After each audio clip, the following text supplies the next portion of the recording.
Nous avons parlé de l'arché, l'origine, nous avons parlé du logos, hein, cette conscience qui naît du silence et qui fait exister toute chose.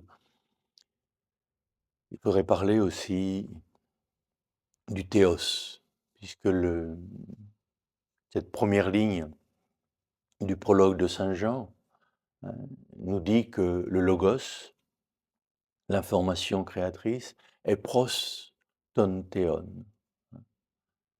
Pros, ça veut dire littéralement tourner vers. Et c'est un mot là aussi important, hein. Et les anciens verront dans ce petit mot pros la présence même de l'Esprit Saint. C'est pour ça que cette première ligne de Saint Jean est une révélation de la Trinité. C'est-à-dire que le logos est orienté. L'intelligence qui est en nous est orientée. Et ce que nous avons perdu, justement, c'est cette orientation, hein, ce qu'on appelle la catastrophe originelle ou la chute, c'est la perte de l'Esprit Saint. C'est la perte de ce petit mot.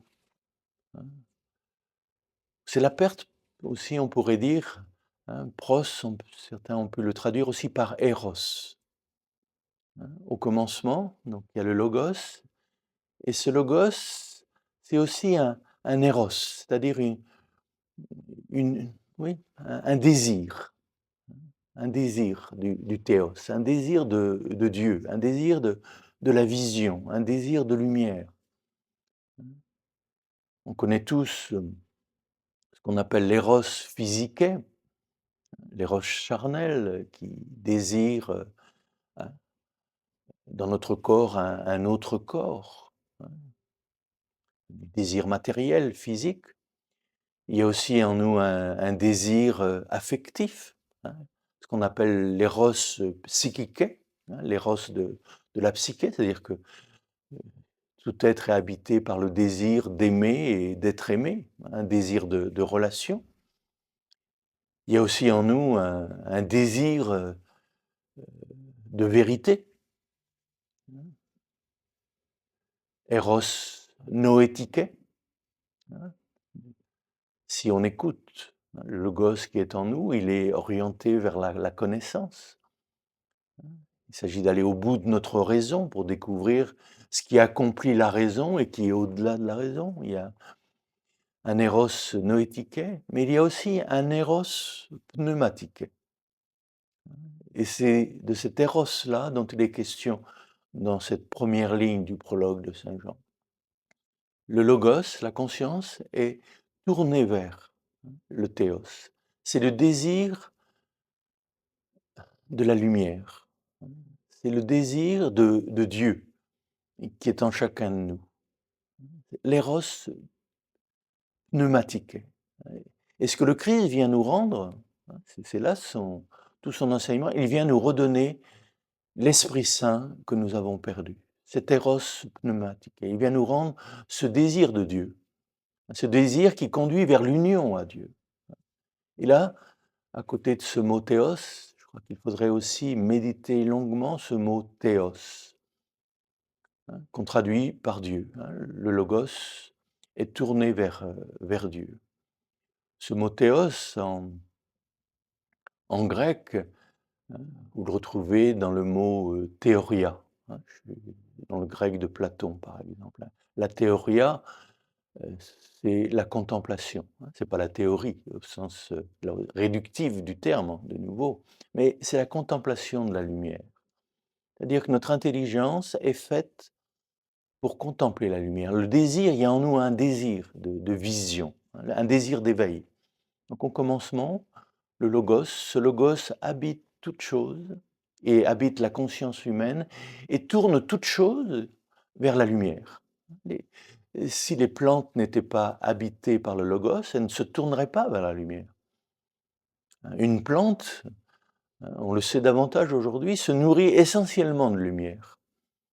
Pendant un temps, je croyais qu'une plante, ça se nourrissait surtout de matière, de racines. Bien sûr, ça se nourrit de matière, mais regardez une fleur qui pousse sur un macadam.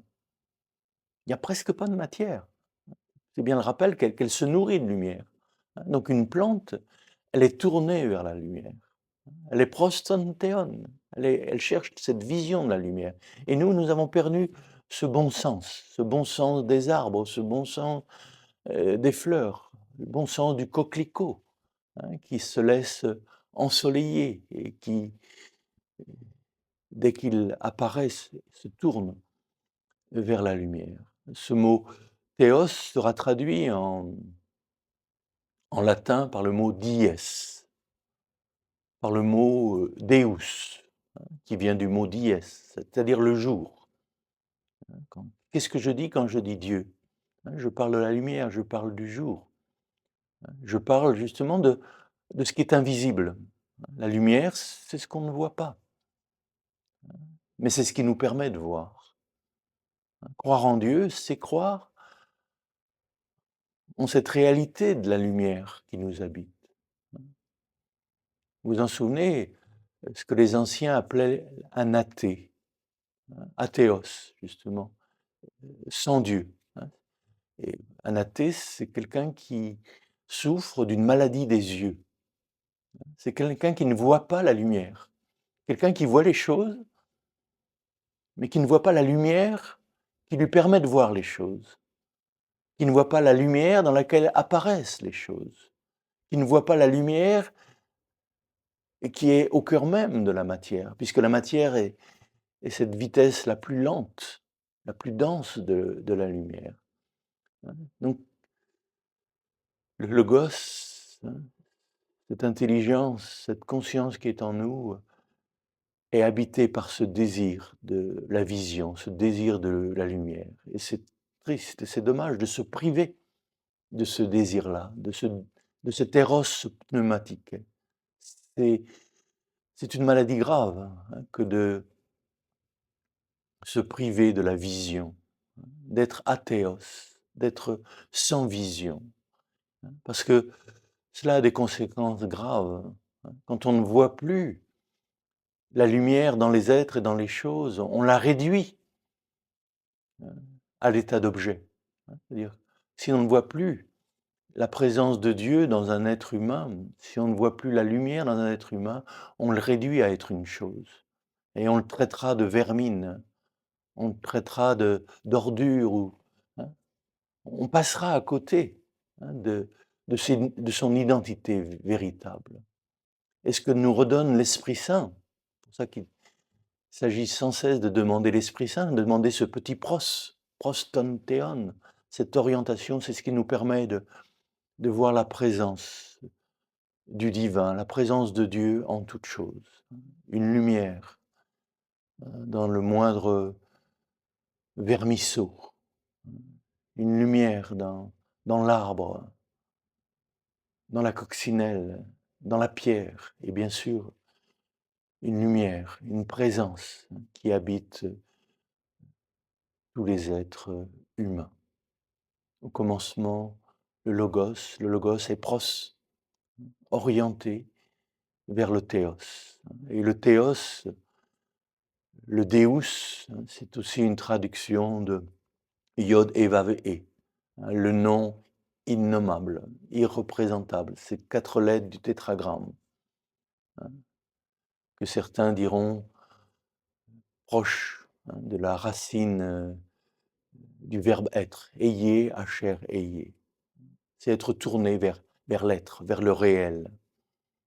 S'il s'agit bien de voir les réalités multiples, mais il s'agit de voir le réel un, le réel caché, le réel en retrait, au cœur de toutes les réalités. Adonai Echad, l'être un, caché dans la multiplicité, dans la diversité, qui est aussi la richesse même de la manifestation. Mais ne pas perdre cette vision d'Adonai Echad, de l'un au cœur du multiple, de la lumière au cœur de la matière, du théos au cœur de tout ce qui existe.